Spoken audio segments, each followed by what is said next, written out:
Hi, good evening. Welcome to the Clinton Presidential Center. My name is Joyce Zakubin, and I serve as the Clinton Foundation's Chief of Strategy and Programs in Arkansas. First, on Veterans Day, I want to recognize all who have served our country in the U.S. military. Thank you for your service.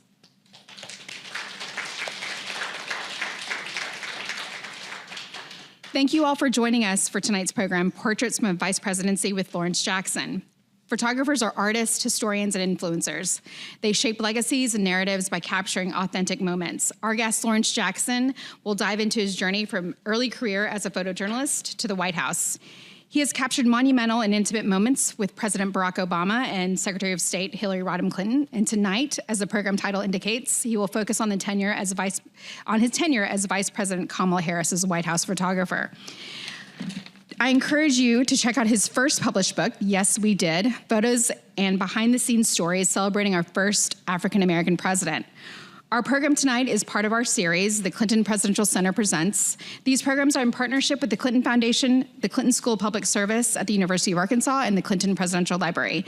Tonight's moderator is former Clinton administration alum, Dave Anderson. After Mr. Jackson's presentation, Dave will lead a short conversation about what it's like to shape a political legacy through the lens. This program is held in conjunction with the Clinton Center's current temporary exhibit, Portraits from a Presidency. Although the exhibit is currently closed because of the shutdown, we look forward that we can share it again, hopefully soon, maybe this week, looks like. Please help me welcome our very special guest, Lawrence Jackson.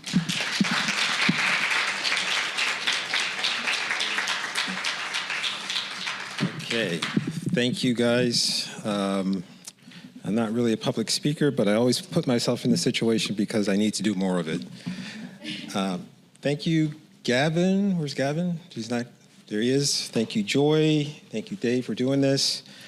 They reached out to me in July, I think it was, and they said, hey, we're doing this talk, and we'd love for you to be a part of it. And I was excited by their energy in doing it. So their energy inspired me to do it. So I said, yes, I'll do it. And also I have to thank Opal Vaden, who was my co-worker at during the Biden-Harris administration, but she also worked for Secretary Clinton, and she is the main reason why I'm here today. All right. Some of these pictures that you guys saw before, you're going to see again for that slideshow, so I apologize now. But I'm going to start with, let's see if this is working.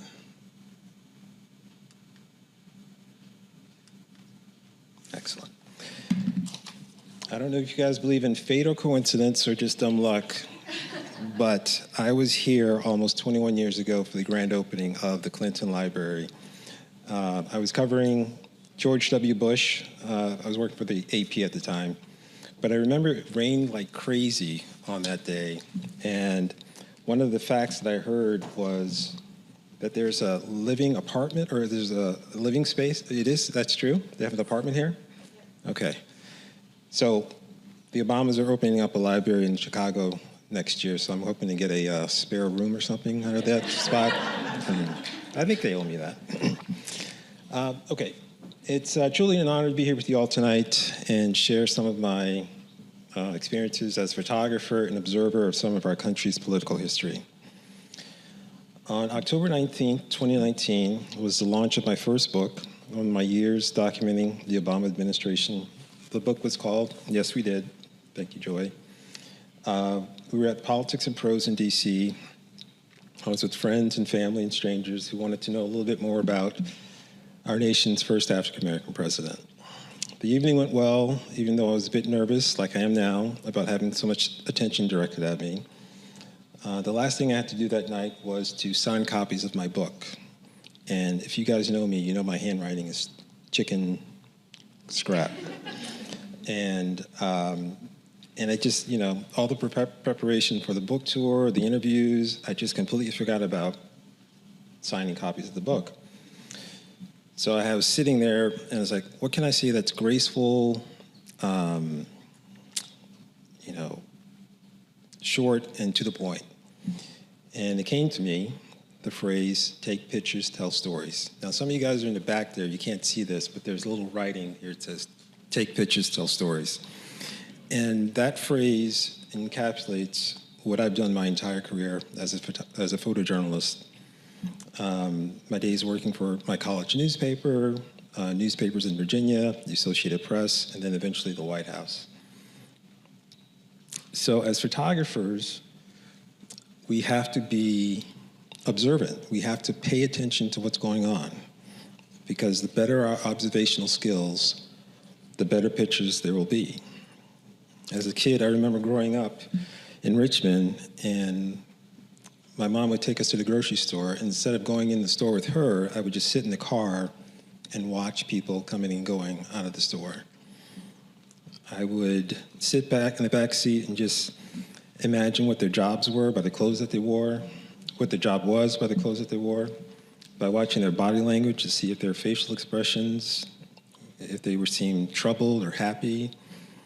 And even for people walking out of the store, I'd try and pick which car was theirs, see how close I could get. And it was a game then, but my years of observing people and trying to read a situation or read a room or however you want to call it, it has helped me be a better photographer. All right. The three things that I look for, and if you see these images that come up, kind of like keep these three things in the back of your mind. I look for emotion, information, and good aesthetics. If you can find the emotion in a story or in a picture, you're going to look at it for that much longer. And longer still if there's context or information which tells you why there's emotion there.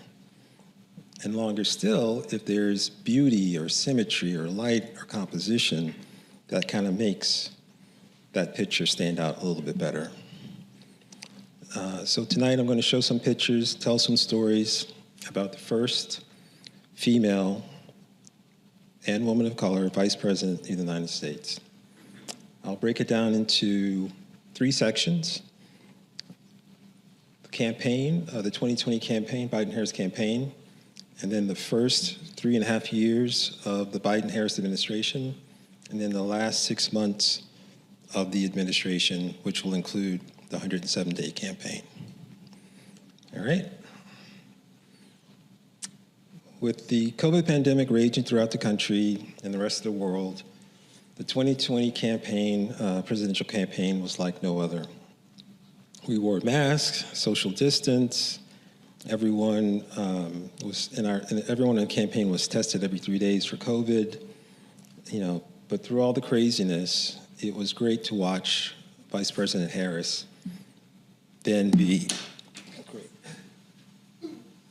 It was great to watch Vice President Harris then be vice presidential candidate, and how she got used to the role. And in this picture, it was the first day she got out of the vehicle. She tried opening the door to the SUV, and they, Secret Service told her, said, "Ma'am, we open and close the door for you from now on when you're under our protection." So she got used to that. So, there were car park rallies, social distance, open space events. The hardest part of covering people with masks is you can't see their face. You can only see their eyes. And although you see that they're smiling, but it's still hard to get a full picture of what's going on. And but no matter what was happening, there was still history being made, whether you're being sworn in as the 49th president of the United States and walking into your office for the first time. Those moments matter. And although I wasn't there for the "we did it, Joe" moment, I was there, when we went downtown Wilmington, after the race was called, people came out in the streets and just started celebrating. And then later that night, Biden and Harris gave their acceptance speeches. My first viral photo was, I think, one that you guys have already seen, but I'll show it to you.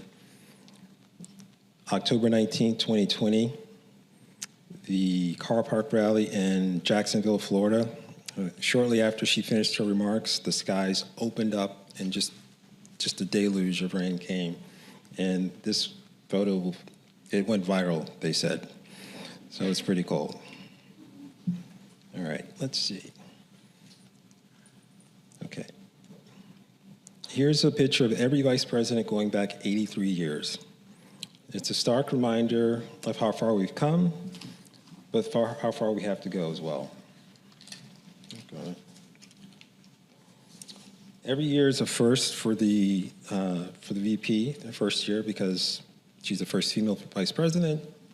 You know, first Easter egg roll, first state dinner, first trip abroad, first tie-breaking vote that she did as the president of the Senate.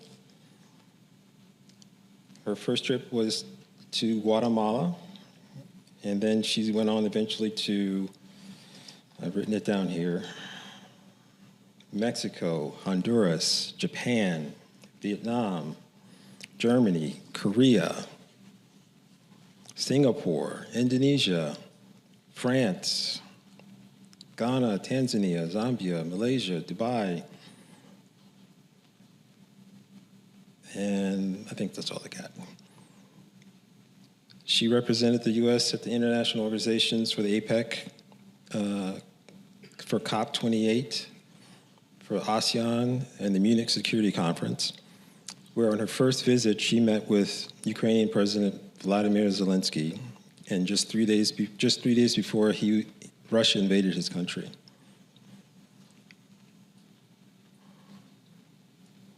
She gave commencement addresses to colleges,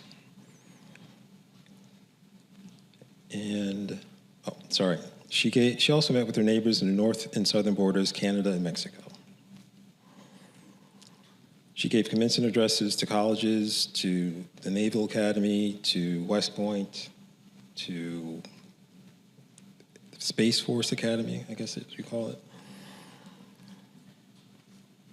She was the living symbol to women, young women.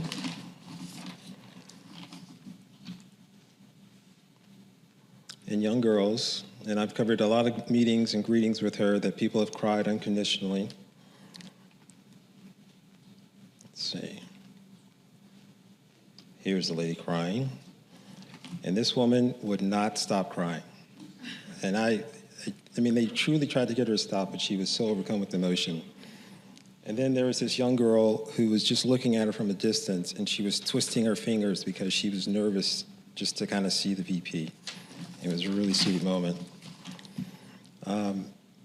However, there are a few events that were, I think, geared towards her because she was a woman and she was a fighter. And the first one that I can remember distinctly was the Supreme Court's decision on the Dobbs decision. And this picture, taken 10:22 a.m. Friday, June 24th, at Joint Base Andrews, is the picture in which a VP is on board AF2. She's watched the news reports on the Supreme Court's decision to let the states decide whether a woman has the right to choose what she does with her own body.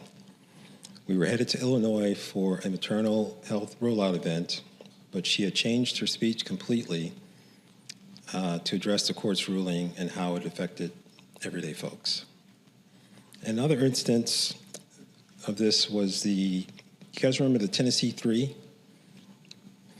Well, they were the state legislators who defied and disrupted the Republican-led chamber for trying to pass a gun rights protection law on the heels of a mass shooting in the state. They were known as the Tennessee Three: Justin Pearson, Gloria Johnson, and Justin Jones. And on Friday, April 7, 2023, less than 24 hours notice, VP decided to fly to Nashville to meet with the Tennessee Three to show her support and give remarks at a local church to fire up the base. And she was making these decisions not at the speed of the internet, but she was trying to make them as quick as possible because, you know, the way social media works now, there's an immediacy to it. So she wanted to react as much as possible to the news and the events of the day. Not for the clicks or for the likes, but just to reach people on the same platform that they were getting their news. But you have to understand that, when you're the VP of the president, first is security. So the Secret Service, if she does something with less than 24 hours notice, that means there are people getting on planes in the middle of the night, flying their assets to go protect the vice president or the president. And she also did it. She went to other places at the last minute. One was to Buffalo, New York. There was a shooting there. She went to Parkland High School and gave a great speech to the parents who'd lost their kids. She went to Monterey Park, 2 days later after the shooting, and spent time with the people who lost their loved ones. And she went to the funeral of Tyree Nichols, who was beaten by the police and subsequently died. Okay, that's enough bad news. She also celebrated the country. She celebrated Gay Pride, Juneteenth. She had young kids to the vice president's residence. She adored kids. She adores kids. She held the first hip hop celebration at the vice president's residence. And yes, she danced, and so did the second gentleman. And it was a hot, sweaty mess, but it was very cool. She was the chairwoman of the Space Council, and she loved space. She would geek out on space. She was also the first sitting president or vice president to visit a Planned Parenthood clinic, and that was huge. And, of course, she could not have done any of this without the second gentleman.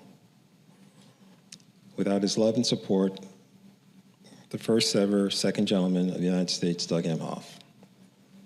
They tried to keep as normal life as possible. They would walk in LA before they were, vice president and second gentleman. So they tried to continue that tradition as much as possible. And I went with them on one walk, and it was on Santa Monica Boardwalk. It was a beautiful day, and the way that they kind of walk, you can see them there, and right behind them are some Secret Service guys, and up ahead there are some Secret Service people, but that's it. It's a very light touch presence. And they did, I'm sure they're still doing it now, but they did as much as they could. And people really rarely recognized them because she'd put on a hat and, you didn't tell who she was. They also, whenever possible, would have dinners for family and friends on Sunday night, either at their home in LA or at the VPR in Washington, D.C. And I can personally attest that she's an excellent cook. I've eaten her food, and, she could open up a restaurant. Okay, I think we are. So I'm going to read a little bit of a story, and then we're going to jump into some pictures from the campaign. Okay, so just have to follow me there for a second. This thing is. All right, it's happening. Lorraine Bowles, the chief of staff to the vice president, said. Her voice was steady, yet tinged with urgency. How much time do I have? I asked with a knot forming in my stomach. I don't know, 10, 15 minutes, she replied, the weight of her words hanging in the air. I'm on my way, hanging up before she could say another word. It was July 21st, 2024. President Joe Biden was on the phone with the vice president telling her he was dropping out of the presidential race, setting the stage for her to step into the race at the top of the ticket. My wife and I had just returned from a workout at the gym, and I was finishing lunch when Lorraine called. I ran upstairs, shouting to my wife, "It's happening, it's happening." She saw me scrambling to get dressed and noticed I hadn't showered and shot me a look. "Put on some deodorant, at least," she said. In less than 5 minutes, I was out the door, in my car, headed for the VPR. By the time I was crossing the Roosevelt Bridge into Washington, my phone was blowing up with news alerts and texts from friends. The news was out. President Biden had dropped out and endorsed Kamala Harris. Driving through the heavy traffic, I arrived at the VPR in just under 25 minutes after Lorraine's call. The Vice President, Lorraine, and a handful of staffers and close family friends were gathered in the dining room. The mood was calm yet charged with energy, and for the next 8 hours, Harris was on the phone with Democratic leaders, stakeholders from across the nation, beginning to build a campaign she hadn't quite expected. This was the birth of what would go down as one of the shortest, most consequential campaigns in modern history. Over the next 107 days until Election Day, I watched from behind the scenes as Kamala Harris rose to the moment. She worked to unite a fractured party, select a running mate, forge crucial alliances with unions, outside stakeholders, crisscross the country, accept the nomination, give an historic speech, prep for a debate Donald Trump, and nearly become the first elected woman in the closest election since George Bush, Al Gore. All right, that's the end of my story days. So now I'm going to talk about the pictures. There are about 10, 15 pictures that I like personally. You'll see more, but these are the ones I'm going to talk about. This was 5:36 p.m., May 31st, 2024, The Jimmy Kimmel Show in Los Angeles. The overwhelming theme of the months leading up to the Trump-Biden debate were the fractures from within the Democratic Party, criticism of Joe Biden's age, and the U.S.'s stance on the Israeli-Hamas conflict. This picture from the Kimmel Show shows the level of disruption by the protesters in the show that caused the Secret Service to step in between the audience and the VP. And the protests were pretty consistent throughout the campaign. But if you look at the VP's face, she's just kind of like, she's done with it. And Jimmy Kimmel is pissed. But that was, in a free society, you're allowed to protest. And people were protesting. Okay. 7:06 p.m., June 27th, 2024, the Fairmont Hotel, Los Angeles. VP Harris watches with staff the debate between Joe Biden and former President Trump. She took notes, talked to staff, and later did a post-debate interviews with some of the national news networks. At this point, the news is how bad Joe Biden performed, not on the substance of the issues, but just, he just didn't do very well. And one of her best lines from the interview was, "I'm not going to spend the whole night talking to you about the last 90 minutes when I've been watching the last 3.5 years of performance." And that landed well. Her interviews on the debate landed well, and there was a sizable positive shift towards her at the fundraisers for the rest of June and into July. I call this one Decision Sunday. 8:21 p.m. Sunday, July 21st, 2024, at the Vice President's residence, Washington, D.C. At this point in the evening, the VP has been making calls for almost 8 hours straight.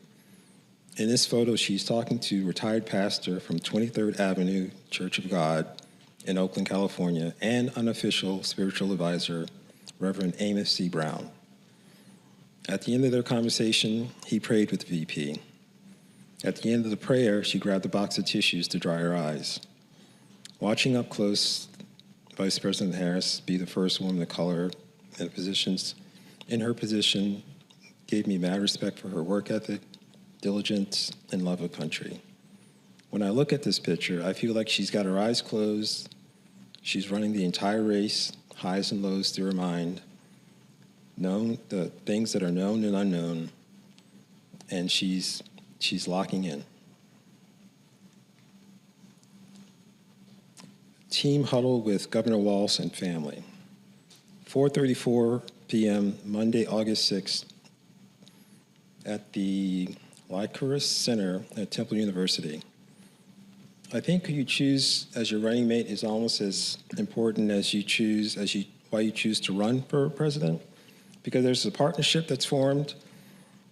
President Biden, having been a vice president, he gave insight to the VP, and he kept her close. She was in on all important meetings, and I just think they had a really good relationship in that regard. because he knew what it was like to be a vice president, and he wanted her to be ready if he, wasn't the president anymore. So the families got together, and even before the Biden-Harris, they wanted to get to know the Imhoff-Harris family.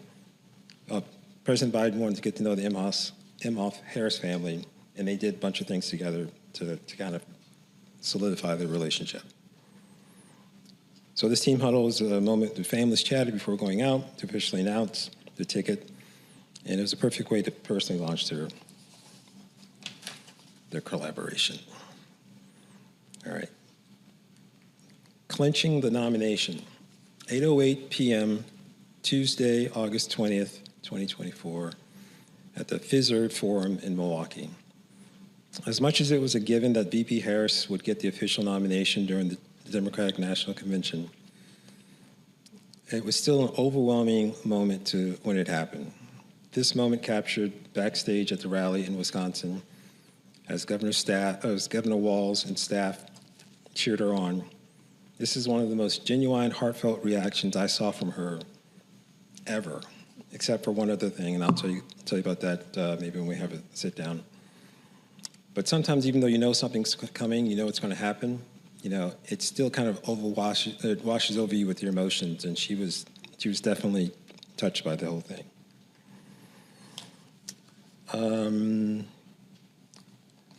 Stump speech audience. So the electoral count of the election was decisive, no doubt.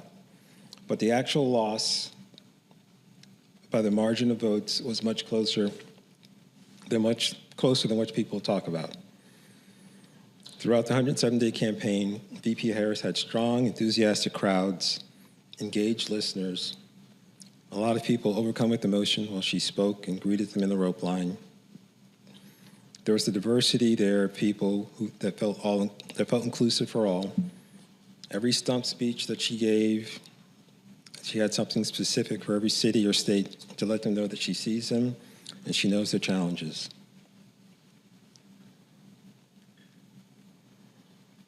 "6:54 p.m., Sunday, August 18th, Moon Township, PA.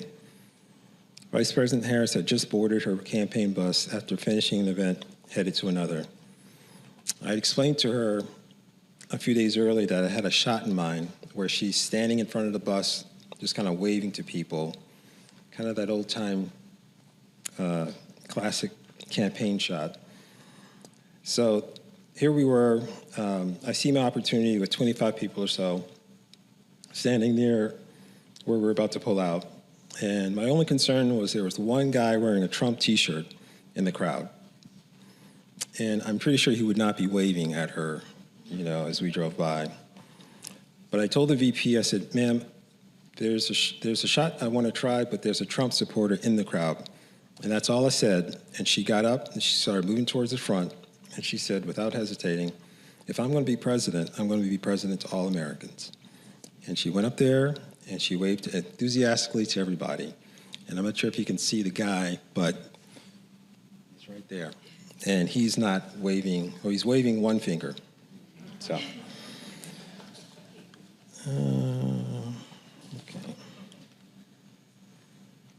And there's a couple shots from the campaign, the debate. This is the CNN town hall. Okay. Saturday Night Live, 11:36 p.m., Saturday, November 2nd, at the Saturday Night Live studio in New York City. I chose this image because this well-kept secret of her appearance on Saturday Night Live was the crest of a wave in which the campaign was finishing strong. The energy and exuberance generated by her appearance was just incredible. Even as we boarded AF2, headed for Detroit in the early hours of Sunday morning, the move was back to the swing states, Michigan and Pennsylvania, for the last 2 days of the campaign. There was a saying that I heard originally from the VP in 2020. She said, "There's only 2 ways to run a campaign: unopposed or scared less." And that was just her way of saying, take nothing for granted. And she didn't. She really didn't. Every night on the plane, she would ask of herself and to staff, is there more that we can do?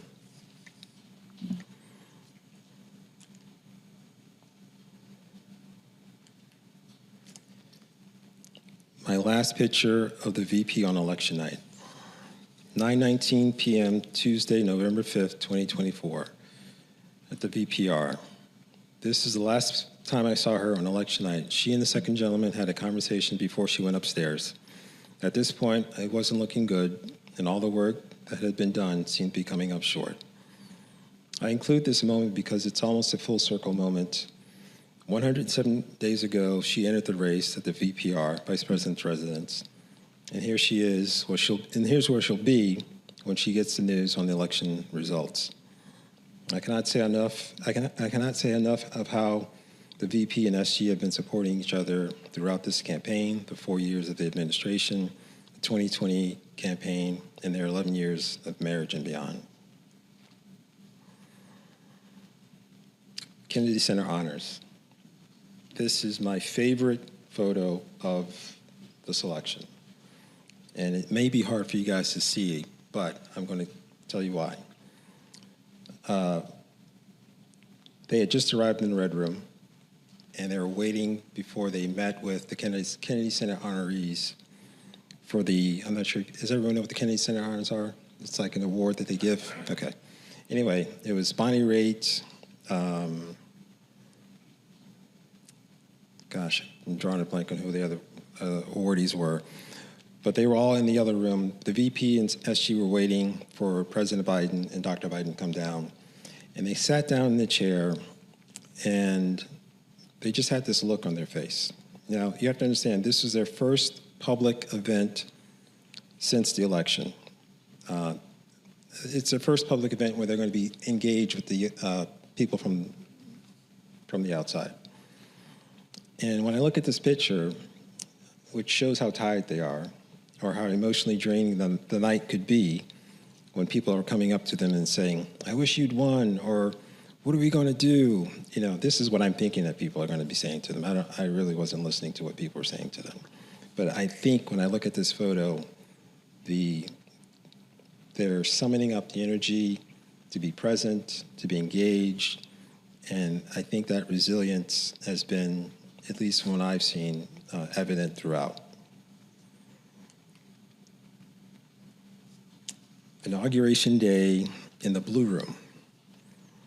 10:24 a.m., Monday, January 20th, 2025. Harris's last hour and a half as Vice President. I picked this image because it represents a dialogue between two people who led their party in the 2024 election. I don't know what they were saying to each other, but knowing the VP, my guess is she was probably advocating for a program or an issue that is near and dear to her heart. The only way forward is to have an open and honest conversation about the tough decisions ahead. I know it's so hard with many groups opposed at the core to each other these days. The level of rhetoric and violence is akin to the 1960s. But in this photo, I saw a conversation. No yelling, no screaming. Okay, let's see. So what are my observations of covering the first female vice president of the United States? Well, she's a committed public servant who approaches every problem with the mindset of a lawyer. What are the issues at stake? Who are the people being most affected? What can be done to resolve the issue? And why hasn't it been done already? At heart, she's a policy wonk. She really gets into the numbers and the best practices around a desired outcome. And I'm not going to pretend to know what was going on in her mind after the election.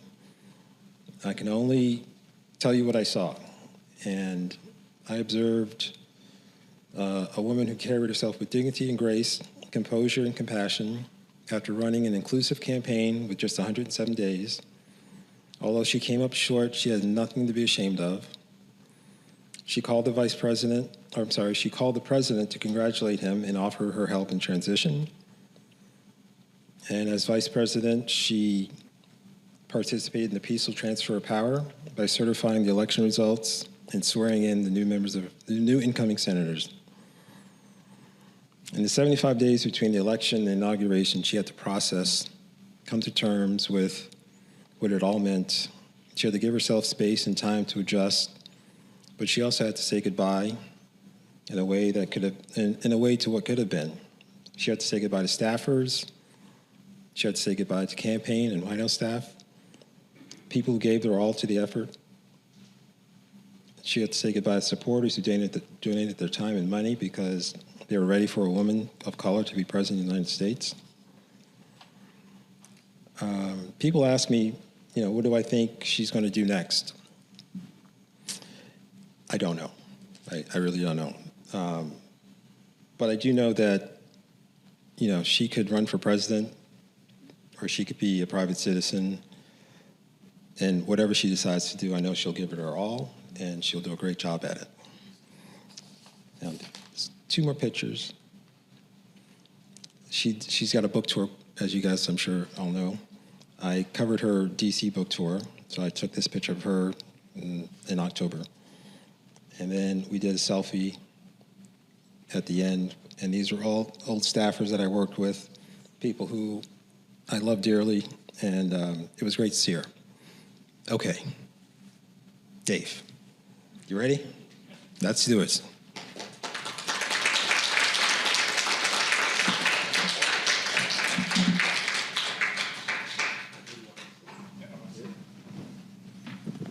How long did that take? Okay, 42 minutes. I told you it would be about 30. Perfect. Hello? Testing. Hello, everyone. Thanks for joining us tonight. Fantastic talk. Thank you. Incredible insight and wonderful work. Thank you. Yeah. So for the vast majority of you who have no idea who I am, I did work in the Clinton administration, and I've spent some years as a photographer. So I'm going to do a little photography nerding out. And of course, having been around the White House, I've seen some photographers in action there. So I think first thing I wanted to ask you about is, can you share a memorable or emotional moment that you captured that you might not have shown tonight that really sticks with you? Yeah, it's a bit of a long story. I'll shorten it. I got a call Thursday evening, or an email from Tina Flournoy, who was the chief of staff at the time, and she said, "I need you in the office at 8:30 the next morning." And she said nothing else. I was like, oh my God, did I do something wrong? I mean, I felt like because I wasn't taking good pictures at the time. I felt like I was just totally sucking. And I was like, okay, they're going to fire me, and they're going to put in a woman photographer because it's all women staff. And I was like, great, I'm out of here. Hold on. So I get there, and the VP's already having meetings. Or 9:30, she had her first meeting. I get there, and Tina's like, President Biden's going to go under for a colonoscopy, and he's going to transfer the powers to the vice president, and I want you here to take pictures of it. It's like, oh, cool. I'm not being fired. It's even cooler that, so I go into the meeting with Tina when she hands her note that President Biden's under anesthesia, and she is now the president of the United States for all intents and purposes. And there were 3 women in the meeting, and they all stood up when the note was handed. And they were like, we got to do something. We got to recognize this moment. And she's like, sit down, get back to work. But after the meeting was over, she wrote a letter. She wrote a note or something to somebody. I have no idea who, but I took pictures of her writing this letter to somebody or to herself, I don't know. And for some reason, I said, Madam President, to her. And I know I was the first person to say that to her. So that is my very, very weird claim to fame. That's fantastic. I don't know about fantastic. But yeah, it was pretty cool. Okay, that is a great story. You can't share the photo with us, though? Not tonight. Okay. So I want to do kind of a two-part question. I think from your tone and presentation, I think everyone in the room can sense that discretion is an important skill in a photographer. So I wondered first if you could talk a little bit about the importance of it in that role.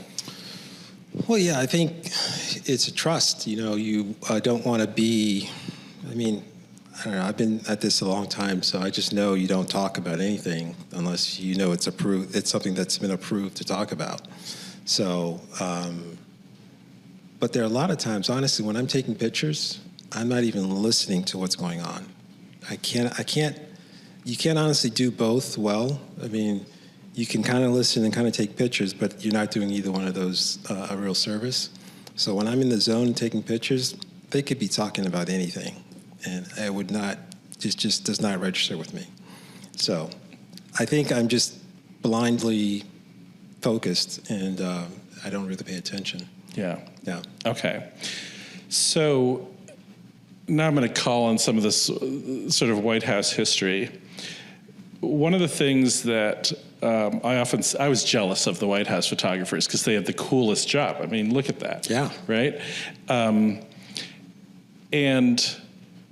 But there's a sort of interesting, a little bit of a professional competition between the staff photographers and the pool, well, the White House photographers that are assigned by the wire services and the newspapers and stuff. Mm-hmm. And they have very different roles. They obviously report to different bosses. Yep. And you guys have access to everything, and they have access to whatever is open press, mm-hmm. basically. So I'm curious about those moments where you mixed with them and the dynamics in trying to get the right shot between White House staff photographers and the press photographers. So I used to be one of those guys. So I knew exactly what they're trying to do, and I've always felt like I can have access to the VP or to the principal 95% of the time. Those guys only get maybe 10 or 15%.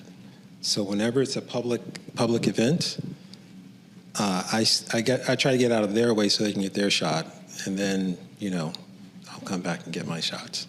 Yeah. Yeah. Did you ever have to make an exception because something was going on?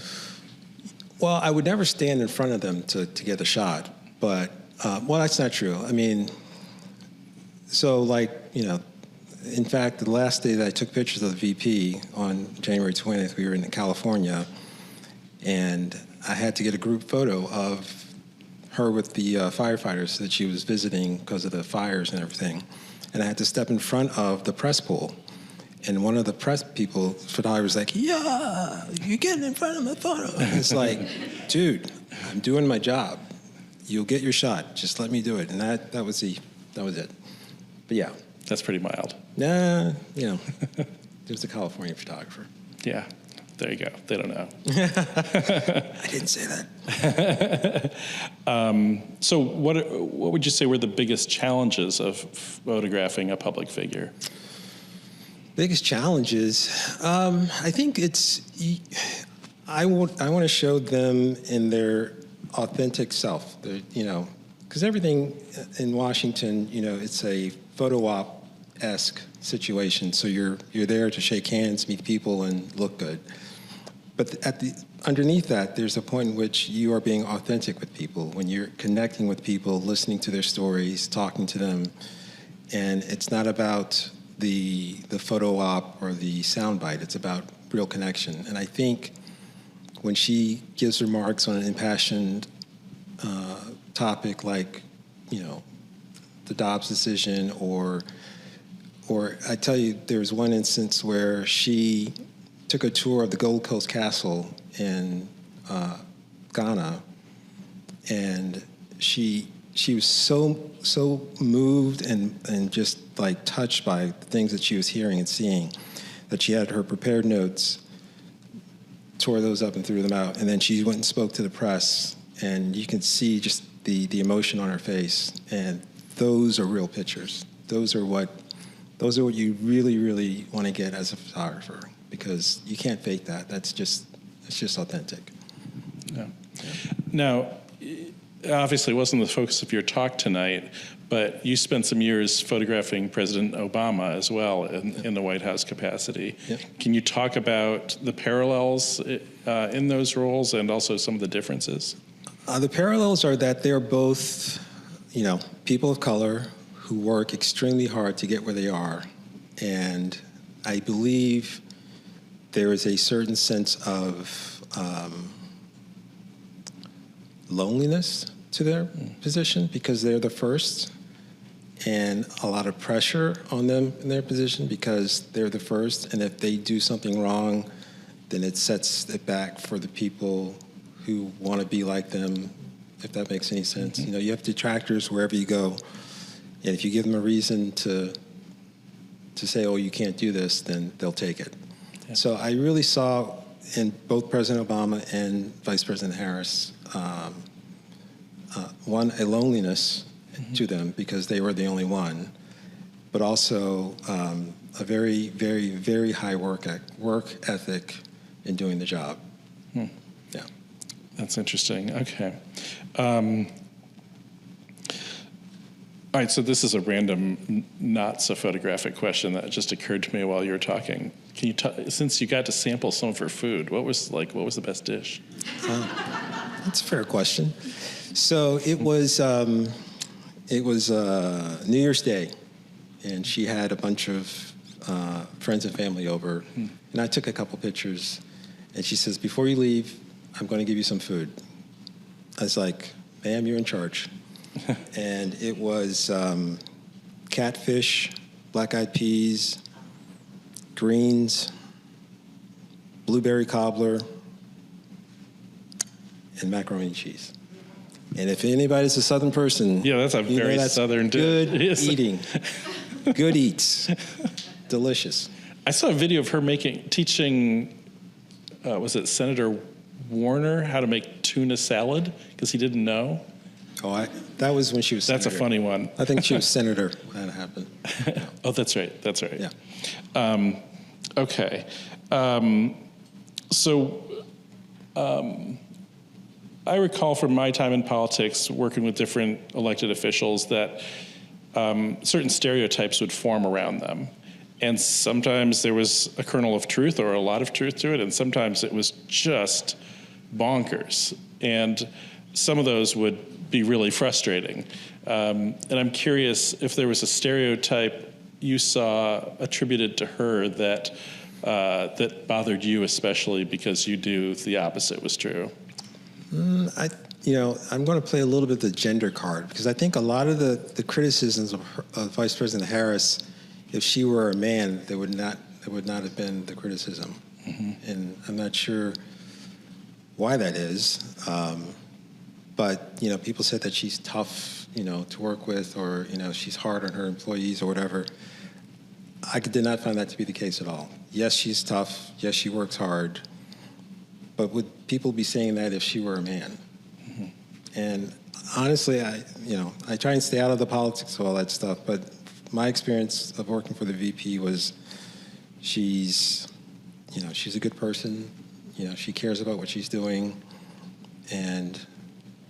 but she's not lovey-dovey all the time. She's kind and considerate, but she's not lovey-dovey all the time. But she works hard, and I think that's what you want in someone in office. Talk a little bit about the sort of the everyday experience of being a White House photographer. I recall from some of my friends who did that, there were certain kinds of things that they got really bored of, like rope lines and stuff. Yeah. What were your least and most favorite types of moments to photograph? So during the Obama administration, a lot of what I did was grip and grins and group photos, because that was, people are meeting the president for the first time. They want their picture. And I took that seriously because, I want them to have a good picture and a good memory. And I guarantee you, more pictures that I've taken are on people's walls of President Obama doing a group photo than anybody else. But that's great because that makes their day to have that picture. For the VP, I was doing a lot of group, clicks and stuff. But I would say it's about 65% group photos or photo lines or whatever, and then about 35% of or 20%, 25% of meetings and stuff that just are, not that they're boring, but they're just, you've done it a lot. And then there's that 10 or 15% of stuff that's meeting with this world leader or having an intense conversation with this staffer or this, constituent, those pictures where they're their most authentic self. Those are the pictures that give me the most thrill. Mm-hmm. All of it's important, but, when you're the only one in the room when she's writing a letter to somebody about being, at that moment, the President of the United States, those are the cool moments. Fantastic. Yeah. All right. Well, did you get to introduce her to your extended family? She's met my wife and my kids. Mm-hmm. And my son, he was 16 or 15 at the time. Mm-hmm. And he acted like a fool. He was very cute. And she played along. And I can't remember what he said, but he's like, why you, because I was working a lot. And he was like giving her a hard time for taking me away from the family. Mm-hmm. And she just kind of brushed it off and, gave him a hard time back. And it was very cute. Yeah. Outstanding. And what do you, anything you have planned in the future in terms of photography? Oh, I'm freelancing right now. It's been a lot of fun. My wife and I are spending a lot of time together. And it's the last 4.5 years for the administration, were just nonstop. It was a breakneck speed, and, I gained weight. I was, out of shape. But it was the best job ever. And I really, really enjoyed covering the vice president.